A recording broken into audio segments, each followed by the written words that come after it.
Kevin şehrinde cephe çekildim açtım okunma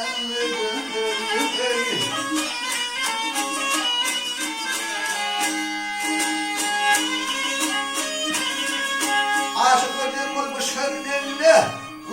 kuyunalar kalıp dağılır yanından yanında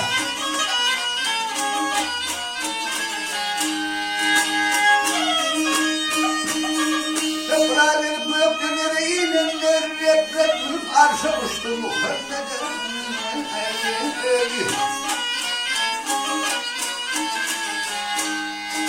Ha ha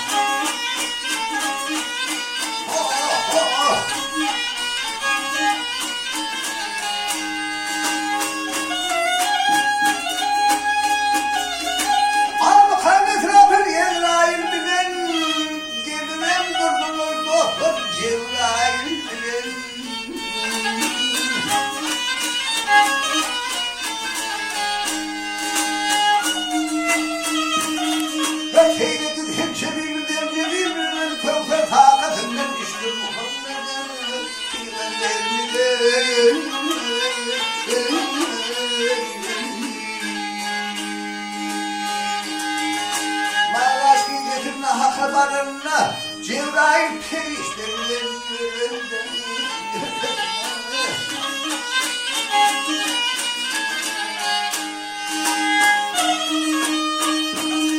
Gökdeniz kapını verip duranlar Bismillah deyip işin açtı Muhammed'e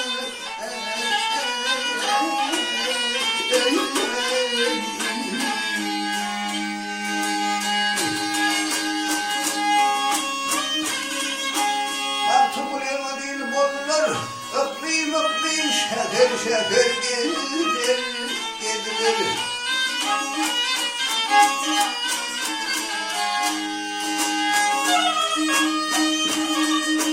Cepacıdı bu flamin dübüler